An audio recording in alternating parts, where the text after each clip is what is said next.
currently starting on pole position for this race, race 8, with his teammate Mirko Bortolotti alongside Mauro Engel, and championship leader Kelvin van der Linde are next with Max Paul and Lucas Stoltz on row 3. Row 4, Arjun Maini and Lucas Sauer, Sheldon van der Linde, yesterday's pole sitter Jack Aitken for company, Thierry Vermeulen, defending champion Thomas Preining are next ahead of Frank Pereira and Einchen Nguyen. Local man Marco Wittmann has Luca Engstler for company, and Ricardo Feller and Clemens Schmidt. A lot of work to do from the back. There are 5 red lights up ahead, and any moment now they will go off and we will be racing. And away we go. Max Powell just ducking out of line fairly quickly, looking to the middle, but it's Nicky Tim who has a good run into turn 1. Mirko Bortolotti wants to try and go round the outside. He knows that would be very difficult. Keep an eye on Mauro Engel trying to slot in as well. Kelvin van der Linde's there. It looks like everybody's made it around that tight first turn, but Nicky Tim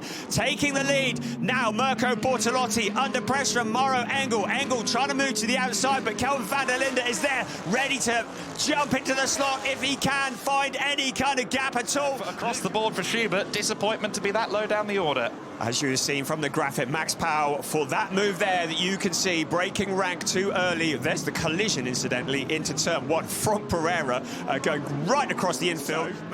The stewards have had a look. They have camera angles all around this circuit, and they've decided that Frank Pereira broke the rules in the way that he overtook 2 Schubert Motorsport BMWs running side by side. The local hero, Marco Wittmann, with Sheldon van der Linde to his inside. The inside becomes the outside, but Marco Wittmann has that place. The third of the team just lurking in the background, because Rene Rast from the back row is up into 13th position already. Now Sheldon van der Linde having a little look to this inside of Marco Wittmann. A penalty lap for Frank Pereira for causing a collision with Ricardo Feller, so he will have to visit the penalty box. But look at this, Schubert Motorsport, 1, 2, 3 together on the track. They are all fighting for 11th place. It's Sheldon van der Linde in 11th, and he has Marco Wittmann challenging him for all he's worth. Rene Rast wants to get involved as well. He moves to the inside of Marco Wittmann. Behind them, Einchen Nguyen just keeping a watch ahead of them is Arjun Maini. Was somewhere right into the middle. There's Luca Engstler getting it sideways, and he got squeezed against the wall. Fresh rubber on in the second half of the race. Also Luca Engstler coming in, but they'll want to get the cars out onto some clear track. Of course, you're going to see cars potentially going to lap down as Sheldon van der Linde lights the tyres up. Thomas Preining also joining the queue. So the strategy now starting to kick in. We know when they are planning on pitting Nicky Tim of the race in so far, as Clemens Schmidt comes into the pits. His teammate Ben Doer currently in 14th place. Clemens Schmidt, the first of the Doer Motorsport cars to pit. Now here he comes. It's Mirko Bortolotti, so he is pitting ahead of his teammates. Second place, Mirko Bortolotti into the pits for his mandatory stop. The SSR team getting to work. Has to be the rear wheels first. You must not spin the wheels on the jack. A reasonably fast, quick Einchen Nguyen there as well. Yesterday, our fastest pit stop was from that team, Manthey EMA. To the pit window in case of rain. He came into the pits, changed onto slicks, and as soon as he came out, the heavens absolutely opened. He'll have that in the back of his mind today. He rejoins the yellow Mamba is getting serviced. Lucas Auer lights up the rear tyres. In the background there is Frank Pereira coming in for his mandatory stop. The GRT Grasser team getting to work on the gold and black Lamborghini. So back out on track. Nicky Team still leading the way. Mauro Engel is up with Mirko Bortolotti. This is significant. To the inside he goes. Mauro Engel and Mirko Bortolotti running side by side. This is potentially going to be for second place when the pit window closes. Bortolotti has the inside through the Scholar S. Now Mauro Engel moves to the inside and slots in front of the Lamborghini. This is very significant. Our race leader also into the pits. That's Nicky Tim, slightly slow, getting away. Now, where will he come out of the pits in relation to Mauro Engel? We know that Mauro Engel has got past Mirko Bortolotti. Trying to find a way past Auer and Aitken, getting very divey there on Sheldon van der Linde at 4. 2 Mercedes side by side. Impressive stuff, and Lucas Auer and Lucas Stoltz running side by side in towards turn one. Lucas Stoltz had the inside line under heavy braking. Ahead of them is Rene Rast. Rast has had a really good run through this pit window, but he's under pressure now from Lucas Stoltz. He's still on tyres that are coming up to temperature. He's only done 2 flyers so far, so they'll just be getting into the operating window properly now, and Lucas Stoltz knows the opportunities are few and far between before Rene Rast does truly get the car underneath him. Rene Rast says, I'm not here to qualify, I'm here to race. He started on the back row of the grid with a grid penalty. Mirko Bortolotti, Arjun Maini side by side. It's Maini who has the advantage in front. Then the bottom of your screen, Thomas Priding and Jack Aitken, also a bit of door handle rubbling. But look at Rene Rast in the blue BMW moving his way forwards.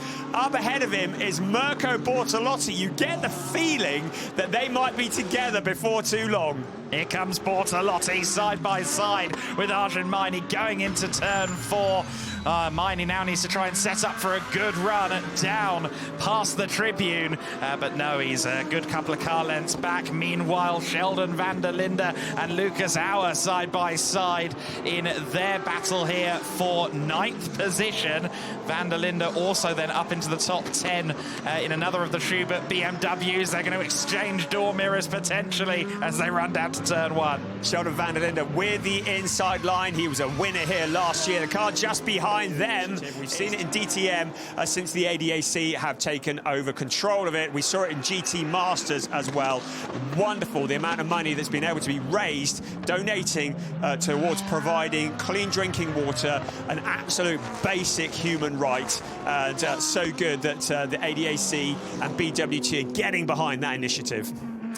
Definitely the case. Mauro Engel in amongst the McLaren traffic at the moment then in his Mercedes, still running in that net 2nd position.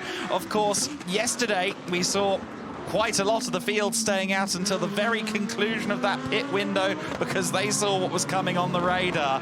Statement of intent and a statement of confidence in what's going on up in the clouds. Mercedes really seems to have come on a little bit resurgent this year. Arjun Maini scored his first ever DTM podium here at the Norisring, but I think pound for pound, round for round, Arjun Maini having his best season to date. I just saw him getting together with a back-marking McLaren, just working his way through the traffic within the next lap or so because time is running out on the pit window. The Sportsline crew get to work on the rear end of the car first, the front end second. Riccardo Feller lights the tyres up and rejoins. The rest of the field coming streaming past. So that is Mirko Bortolotti, who was in 5th place. The rest of the cars trailing behind, and suddenly that lead that Riccardo Feller had will feel like a bit of a distant memory. We're still waiting for Thierry Vermeulen to come in next.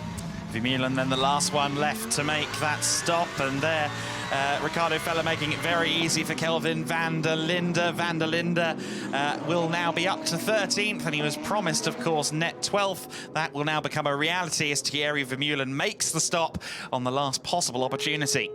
So extracting as much out of that set of tyres as he can, and with just over 20 minutes of this race remaining, just over 20 minutes. Because he had Priding alongside him, that allowed Aitken through Gouv and then Dove, and now comes Kelvin van der Linde up into 11th position. That is another point for him then. That will put him to 97 points provisionally if things were to finish. Safety car is out. Now that'll be for that debris. It's in a vulnerable place, so they can't cover it off on a full course yellow. Safety car out. The field is going to be bunched up. This is dreadful news for Nicky Team and Mauro Engel. Mirko Bortolotti, all of his wishes are coming true because he will be on the back bumper of Mauro Engel.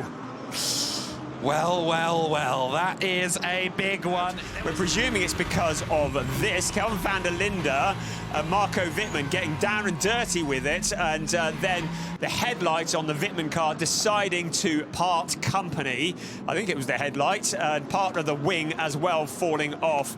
It means that there is debris on the track. You really wouldn't be able to send a marshal out there to retrieve that, even under full course yellow. There is that brave marshal we give him a round of applause from the commentary box. It's a nice BMW headlight on the other side of that fence if anyone needs one. Ian Nguyen may have a go at this too. Van der Linde under huge threat as they run down towards turn 1 again. The drivers all see this as a great opportunity to make up places. Kelvin van der Linde, his nemesis, Jack Aitken to the right-hand side. Out towards turn 1 they come. The 3 cars almost running 3 abreast in towards turn 1. Under braking is Ian Nguyen in front. A little bit of a love tap from Kelvin van der Linde. But no such issues at the front. The SSR performance team starting to believe it could be a 1-3 because Nicky Team is into turn 5, out across the line. It'll be Nicky Team who takes his first ever win in DTM. We did it. He won. Yes. Save fuel as much as you can. Save fuel. Slow down, and we have 2 cool-down laps. 2 cool-down laps. The Wild Viking does it. Mauro Engel crossing the line in second. It's a 1-3 for SSR. Mirko Bortolotti crossing the line in third. Right, let's have a look at the classification. Nicky Tim taking his first ever win in the DTM header. Mauro Engel celebrating his 100th race with a second place. The rain threatened to come. It spat a little as Markus Koenig, once again the mayor of the city of Nuremberg, the city that hosts this event, and do such a wonderful job, such a welcome we get whenever we come to Nuremberg. It is a privilege and an honour to come to these wonderful streets. Georg F.W. Schaeffler, the chairman of the supervisory board of Schaeffler, who are a local, obviously, to here, have a very big presence here this weekend, presenting the second place trophy to the Mauro Engel team. And Sebastian Ogier, the 8-time Rally World Champion. I told you there's a few superstars here this weekend, didn't I? Presenting third place to Mirko Bortolotti. 2 big superstars together there on the podium.